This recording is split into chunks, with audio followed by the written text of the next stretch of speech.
আসসালামু আলাইকুম প্রিয় শিক্ষার্থী বন্ধুরা, আজকে জীববিজ্ঞানের অত্যন্ত গুরুত্বপূর্ণ একটা বিষয় আলোচনা করব, যেটা প্রত্যেকেরই খুব ভালোভাবে বোঝা উচিত। আশা করি আমরা খুব মনোযোগ দিয়ে বিষয়টা দেখব। সেটা হলো সিলুম। সিলুম কি বা সিলুম কাকে বলে? সিলুমের সংজ্ঞা হলো প্রাণীর দেহপ্রাচীর ও পৌষ্টিক নালীর মাঝে অবস্থিত পেরিটোনিয়াম পর্দা দ্বারা বেষ্টিত গহ্বরকে সিলুম বলে। এখন এই সংজ্ঞার মধ্যে যে বলেছে প্রাণীর দেহপ্রাচীর, এই দেহপ্রাচীরটা কি এটাই অনেকের কাছে ক্লিয়ার না। একটু লক্ষ্য করো, এটা একটা প্রাণী, এটা মাছ। এইভাবে যদি আমরা প্রস্থচ্ছেদ করি তাহলে এইরকম একটা ছবি পাওয়া যাবে। মাছের প্রস্থচ্ছেদের মধ্যে একটু লক্ষ্য করো, তার দেহের ভিতরে এখানে একটা গহ্বর আছে, ফাঁকা জায়গা, এটার নাম হলো দেহ গহ্বর। তাহলে দেহ গহ্বরের চারপাশে এই যে অংশটা, এটা কি? এটাই হলো তার দেহ প্রাচীর। তাহলে এই যে দেহ প্রাচীর দ্বারা ঘিরে এই যে গহ্বরটা অবস্থিত, দেহ গহ্বর, সেই দেহ গহ্বরের মধ্যেই থাকে এই পৌষ্টিক নালীটা। এখন এই পৌষ্টিক নালীটার যদি আমরা প্রস্থচ্ছেদ করি, এই যে তার প্রস্থচ্ছেদ, তাহলে এখানে যে জায়গাটা রইল প্রাণীর দেহপ্রাচীর আর তার পৌষ্টিক নালীর মাঝের এই গহ্বরটা, এটাই হলো সিলুম। এখন সেই সিলুমটা আবার পেরিটোনিয়াম পর্দা দ্বারা বেষ্টিত থাকবে। পেরিটোনিয়াম পর্দাটা তাহলে কোথায় থাকবে? পেরিটোনিয়াম পর্দাটা থাকবে এই গহ্বরটাকে ঘিরে, সব দিক দিয়ে ঘিরে থাকবে এইভাবে। তাহলে আমরা যদি এই গহ্বরটাকে ঘিরে এই পেরিটোনিয়াম পর্দাটাকে দেই, এই পর্দাটা শুধুমাত্র একদিকে না বরং সব দিকে থাকবে।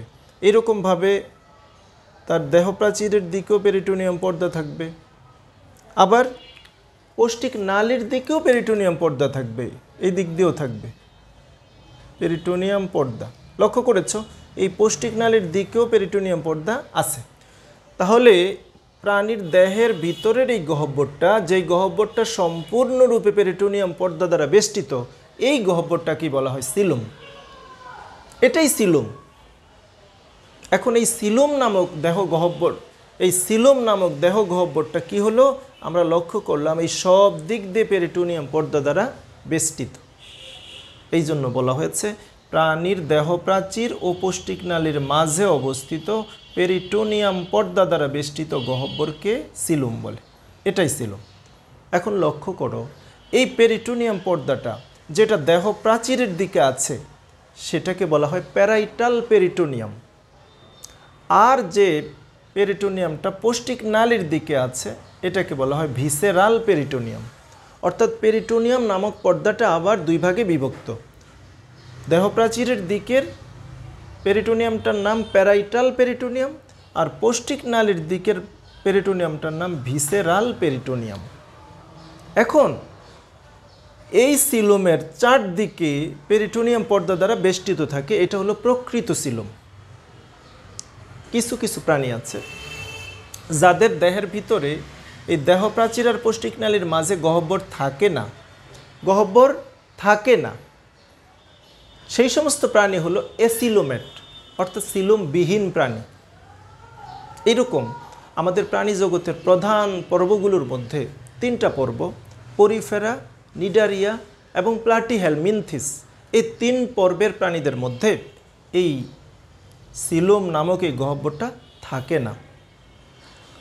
এরপর যে পর্বটা আছে নেমাটোডা, সেই নেমাটোডা পর্বের মধ্যে এই দেহপ্রাচীর এবং পৌষ্টিক নালীর মাঝে গহ্বর থাকে, কিন্তু সম্পূর্ণরূপে সেই গহ্বরটা পেরিটোনিয়াম পর্দা দ্বারা বেষ্টিত থাকে না।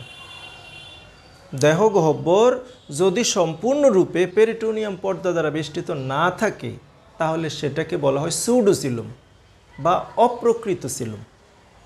তাহলে অপ্রকৃত সিলুম আছে কোন পর্বে? নেমাটোডা পর্বে। এরপরে মোলাস্কা পর্ব থেকে শুরু করে করডাটা পর্যন্ত এই সবগুলো পর্বের মধ্যে প্রকৃত সিলুম আছে। এই জন্য তারা হলো ইউসিলোমেট বা প্রকৃত সিলুম বিশিষ্ট। কোন পর্ব? মোলাস্কা থেকে করডাটা পর্যন্ত। ক্লিয়ার?